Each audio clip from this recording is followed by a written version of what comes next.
यहाँ तो काल और माया का एक रचा हुआ ऐसा तमाशा है जिसमें आते हैं जाते हैं, कर्म का भोग भोगते हैं, कभी दुख में बिल बिलाते हैं तो कभी सुख में हंसी खेल से उसका आनंद और मज़ा लेते हैं।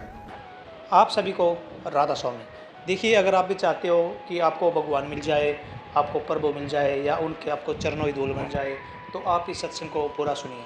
सत्संग में महाराज जी ने बताया कि हम ऐसा क्या कार्य करें जिससे हमें भगवान के दर्शन हो जाए या हमारा जो जीवन है वो भगवान के चरणों में चला जाए।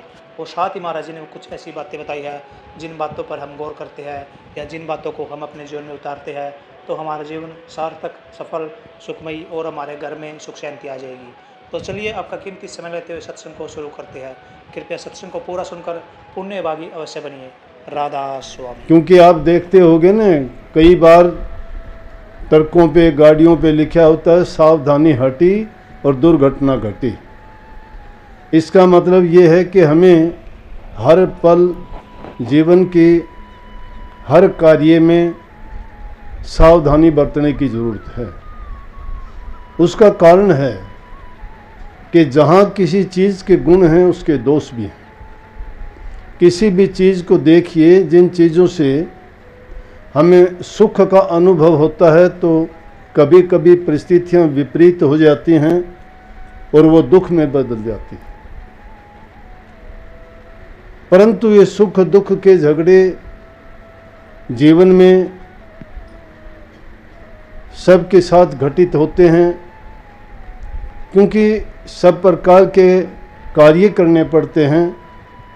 परंतु हमें सोच समझ के अगर सावधानी से कोई काम करते हैं तो परेशानी आने से या उससे कोई हमारे प्रति नुकसान वाली बात हो तो उससे काफ़ी हद तक बचा जा सकता है। तो हर काम को सोच समझ के करने की आवश्यकता है। आप सभी सत्संग के माध्यम से ये बात अच्छी तरह से जानते हो कि दुनिया का जो खेल है, यहाँ तो काल और माया का एक रचा हुआ ऐसा तमाशा है जिसमें आते हैं जाते हैं, कर्म का भोग भोगते हैं, कभी दुख में बिल बिलाते हैं तो कभी सुख में हंसी खेल से उसका आनंद और मज़ा लेते हैं। परंतु अंत जब आता है तो वो दुख दी होता है, सुख दी नहीं है। उसका कारण ये है कि दुनिया में रहते हुए हम अपने आप को इस दुनिया के लोगों से, दुनिया के सामान से, यहाँ की परिस्थितियों से अपने आप को इतना जोड़ और इतना बांध लेते हैं कि उनसे फिर जुदा होना हमें अच्छा नहीं लगता। इसलिए ये जो वाणी थी, इस वाणी में था ये जीव समझ नहीं पाया। ये जीव समझ नहीं पाया। अगर जीव को ये समझ आ जाती तो इस जन्म मरण सुख दुख दुनियादारी के जितने भी ये कार्य और कारोबार हैं उनमें ये अच्छी तरह से बरतता, किसी के साथ धोखा कपट छल बेईमानी नहीं करता, पाप कर्म से बचा रहता, क्योंकि वो समझ जाता कि कर्म करने से कर्म बनता है, कर्म करने से कर्म फल बनता है और कर्म हमेशा मन के धरातल पर पैदा होता है और मन और मानसिकता जब इंसान की जैसी हो जाती है वो वैसे ही कर्म में ढल जाता है। जी महाराज जी। संत सतगुरु की यहाँ पे जरूरत और आवश्यकता पड़ती है। संत सतगुरु इस दुनिया से अलग हैं, दुनिया में रहते हैं, जीवों के कल्याण के लिए दुनिया में आते हैं। उनको इस पाप कर्म के रास्ते से हटा के मालिक की भक्ति में लगा के जो इस जन्म मरण का चक्कर है उन सब से बरी करवा के उसके निज देश में भेजते हैं। परंतु जो इस दुनिया के झमेले में फंस जाते हैं, इसको सत्य मानते हैं और परमात्मा को भुला ही देते हैं कि परमात्मा कोई शक्ति, कोई ताकत या कोई ऐसी चीज़ ऐसी है कि जिससे ये सारी की सारी सृष्टि का ये कारोबार चलता है। भूल जाते हैं लोग, सोचते हैं ये तो ऐसे ही चलता रहता है, लेकिन ये ऐसा नहीं चलता है। आप देखोगे कि एक छोटी सी भी कोई चीज़ को उठा के देखो, उसमें कितनी कारीगरी है, किस प्रकार से घड़ी गई है, किस प्रकार से रची गई है। जिसको हम मानते हैं कि वो कण कण में मौजूद है, वो तो कहेंगे कि देखो उसकी शक्ति के बिना ऐसा कोई कर नहीं सकता। वो शक्ति है, प्रगट नहीं है, गुप्त है, गुप्त रूप से सभी कार्य करती है। उसको ढूंढने की कोई ये ज़रूरत नहीं कि कोई सथूल चीज़ है जिसको हम कहीं से खोज के लाएं, खो गई है। खोई नहीं, हमारे पास में है। कबीर साहब कहते घट में है सूझत नहीं, लानत ऐसी जिंद, नानक इस संसार को होया मोतियाबिंद। मोतियाबिंद जिसको हो जाता है उसकी आंखें दिखाई देती हैं, आंखें हैं उनमें, और यूं बार के से देखने से ये नहीं लगता कि इनमें कोई तकलीफ होगी या रोग या बीमारी है। लेकिन मोतियाबिंद हो गया, उसमें जो देखने वाली शक्ति है वो खत्म है, वो देख नहीं पाती, लेकिन वो है यूं की तुम। इसी प्रकार से इस दुनिया के लोगों को मोतियाबिंद क्यों हो गया कि सब कुछ देखते हैं, सब कुछ होता है, उनके सामने होता है, लेकिन फिर भी उसको मानने में उनको संकोच है, मानते नहीं हैं, भ्रमों में हैं। और जहाँ भ्रम होता है वहाँ भ्रांतियाँ होती हैं, और जहाँ भ्रांति होती है वहाँ कभी शांति नहीं मिलती। भ्रम से भ्रांति पैदा हो जाती है, भ्रांति भय में ही लेके जाती है। भय और भ्रांति जब बढ़ जाती हैं तो इंसान इन दोषों से मुक्त नहीं हो पाता, और इन चीज़ों की वो खोज करने में भी लगता है तो भी उसकी भ्रांतियाँ बढ़ती ही चली जाती हैं। लेकिन शांति किस में मिलती है? सब्र में मिलती है।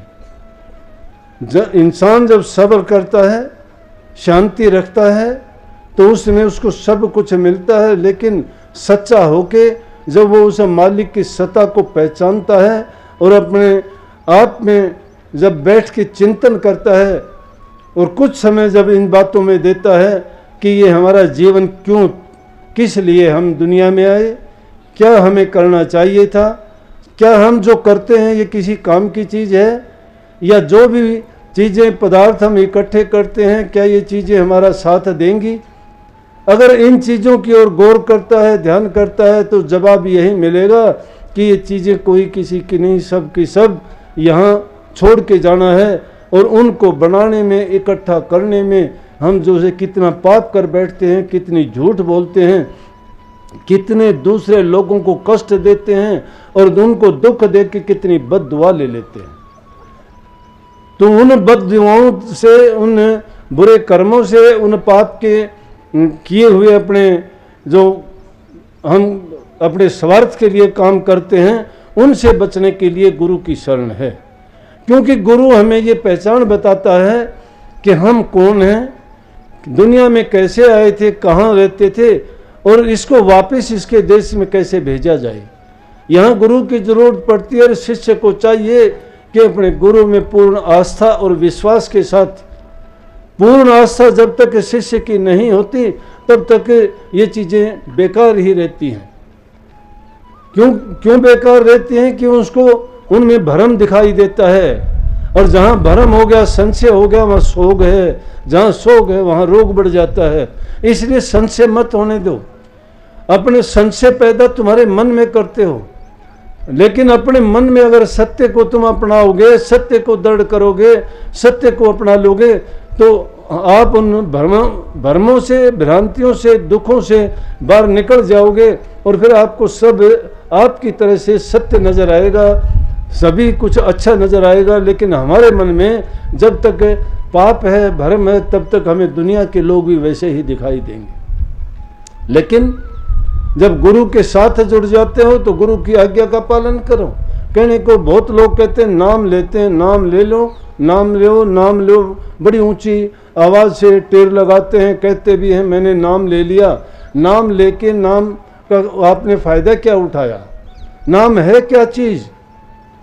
नाम को समझने का प्रयास करो। जो नाम तुम जबान से जपते हो, सुनते कहते हो, पुस्तकों किताबों में देखते हो, वो नाम वर्णनात्मक है, पहचान तो है, उसकी पहचान है।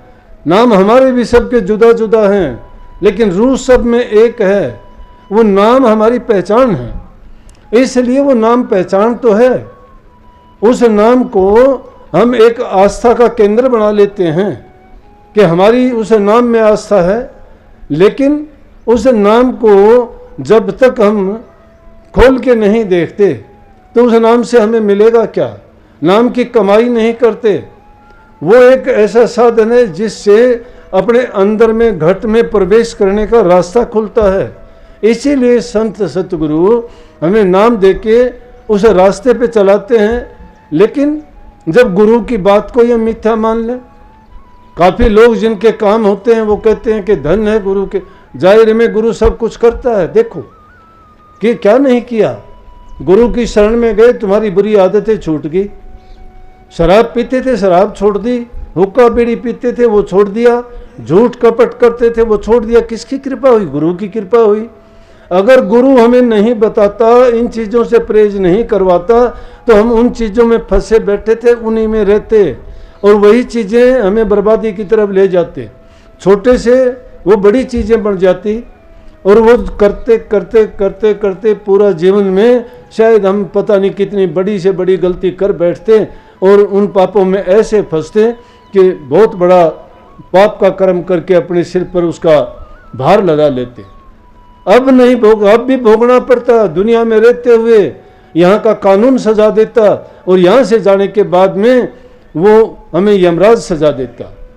इसलिए गुरु ने बड़ी कृपा करी। गुरु की शरण में गए, गुरु ने पाबंदियां लगाई, गुरु ने दर्पण की तरह हमें ये दिखाया कि अच्छे कर्म करने से तुम्हारा जीवन पवित्र होगा, तुम्हारा मन पवित्र होगा, तुम्हारी रूह पवित्र होगी और तुम्हारा जो लक्ष्य था जीवन में आने का वो तुम्हारा पूर्ण होगा। लेकिन गुरु की बात को ही नहीं मानते, गुरु पर यकीन और विश्वास ही नहीं है। मैं नहीं कहता गुरु को खुदा मानो, मैं नहीं कहता कि तुम सब कुछ समय अपना गुरु पे लगा दो। मैं कहता हूँ अपने पवित्र मन से कि गुरु के बारे में ज़रा 2 मिनट के लिए सोच के तो देखो कि गुरु ने हमारे लिए क्या उपकार किया। अगर सत्य की बात अगर मानोगे तो क्यों कह दिया ये 2 बार बार आप सुनते हो कि गुरु गोविंद दोनों खड़े काके लागू पाए, बलिहारी गुरु आपने दिन गोविंद दिया बताए। गुरु ही गोविंद को दिखाने वाला, बताने वाला, उसकी सत्ता शक्ति की हमें पूरा संदेश देने वाला है, जिस गुरु के बिना उसको हम नहीं पा सकते, नहीं देख सकते। किस प्रकार से कि एक राजा था और उसकी लड़की का नाम गुणवती था। जैसा कि नाम से ही जाहिर है, नाम में भी बहुत गुण होते हैं। जैसा इंसान का नाम होता है वैसे ही अगर कर्म करे वो, घड़े नहीं तो कम जरूर उसमें उसका गुण और लक्षण तो आते हैं। अगर वो अपने नाम की महत्ता समझ जाए तो उसको वैसे काम करने भी चाहिए। लेकिन नाम तो उसका हजारी रखा गया, काम करता नहीं तो गरीब का गरीब रहेगा। नाम उसका शेर सिंह रख दिया गया, अगर डरता चुहिया से है तो डरता ही रहेगा, शेर सिंह कहाँ हुआ वो। अगर नाम उसका रख दिया गदाधारी, उठा नहीं सकता, एक वो छोटा सा कोई छड़ी हाथ में, और गदाधारी कैसे हो गया। नाम रख दिया उसका सत्यवान, लेकिन हमेशा झूठ बोलता है। ये नामों के गुण उसमें होने चाहिए। सत्यवान है वो सत्य बोलने वाला होना चाहिए, गदाधारी को बलवान बहादुर होना चाहिए। अर्जुन और भीम ने नाम रखे गए हैं तो उनमें गुण, अरे छोटे बच्चों को भी खेलते हुए देखोगे ना, और वो भी अगर झूठा साचा किसी पद अपना लेते हैं उसका भी उनमें रोब आ जाता है। छोटे छोटे बच्चे खेलते हुए देखोगे, अगर वो चोर सिपाही का खेल करते हैं तो चोर जो होता है उसमें डरपोक भावना होती है, वो गिड़गिड़ाता है, हाथ जोड़ता है। और जिसमें सिपाही का रोल जो करता है, सिपाही के गुण आ जाते हैं, वो उसको रोब से धमकाता है, पीटता है, और वो उसे पीटता चला जाता है। और वैसे जीवन में अगर उसको वो एक बात भी अगर कह दे तो उसको वो उसी समय पे उससे 10 गुना ज़्यादा बदला लेगा। इसलिए नाम जो है उस नाम में गुण है, और नाम के अनुसार, उसके गुण के अनुसार हमें काम भी करना चाहिए। वास्तव में वैराग्य वाली थी, प्रभु भक्ति में उसका ध्यान लगा हुआ था, गुरु उसको मिला नहीं था। रोजाना हमारी ये परंपरा है, किसी न किसी रूप में अगर गुरु भी नहीं भी है तो भी कोई मंदिर जाता है, कोई मस्जिद जाता है, कोई गुरुद्वारे जाता है, कोई हनुमान को, कोई शंकर भगवान को, कोई विष्णु को, कोई ब्रह्मा जी को, कोई देवी को, कोई माता को, किसी न किसी रूप में किसी न किसी को इष्ट बना के हम सब पूजते हैं। अगर नहीं भी पूजते, चाहे हम में लाख कमियां हैं, चाहे हम शराबी हैं, कबाबी हैं, मांस मिट्टी खाने वाले हैं, चाहे चोर डकैत हैं, फिर भी अगर किसी मंदिर मस्जिद के सामने से जाते हैं फिर भी हम मत्था झुका देते हैं, क्योंकि हमारे दिलों में ये आस्था है, ये हमारे देवता हैं, ये पूज्य हैं, ये परमात्मा है। कहने का मतलब किसी न किसी रूप में वो उसको पूजते हैं। तो वैराग्यवती का गुरु तो नहीं था, गुरु तो मिल जाता है तो सब भेद समझाता है। गुरु मिलिया तो लेखा निमड़िया, गुरु जब मिलता है तो उससे सत्य से अवगत करवाता है, वो बता देता है कि भाई किस कौन से काम के करने से हमें लाभ होगा। कबीर साहब को देखो, रविदास जी को देखो, पलटू साहब को देखो, उन्होंने दुनिया के जो आडंबरवाद था, पाखंडवाद था, उसको खोल के बताया। उनके बारे में कह दिया जो पत्थर को पूजने वाले थे, मस्जिदों में बांग देते हैं, वो मन से करते तो कुछ भी नहीं है, जबान से कुछ के कुछ गीत गाते हैं और ज़ोर ज़ोर से आवाज़ लगाते हैं, अजान बोलते हैं, तो उनको खुदा थोड़ा बहरा है उसको सुनता है। कबीर साहब कहते कंकर पत्थर जोड़ के मस्जिद ली बना, ता मैं बैठ मुल्ला बांग दे, क्या बहरा हुआ खुदा? कि कंकर पत्थर जोड़ के उसमें ऊंची ऊंची आवाज़ देने से क्या खुदा बहरा थोड़ा है? अगर ये कहें कि उन्होंने मुसलमानों की या उनकी जो आराधना पूजा या नमाज का बोलने का तरीका है उसकी आलोचना की, नहीं, उन्होंने उसकी नहीं की, उन्होंने उसे पाखंड की कि यह कहते हैं कि इसके करने से लाभ क्या है। लाभ वाला काम करो, जो चीज़ें हैं उनको बाहर आवाज़ मारने की बजाय उसकी अंदर में साधना खोज करो, अपने मन को उसमें लगाओ और तो उसका फल पाओगे।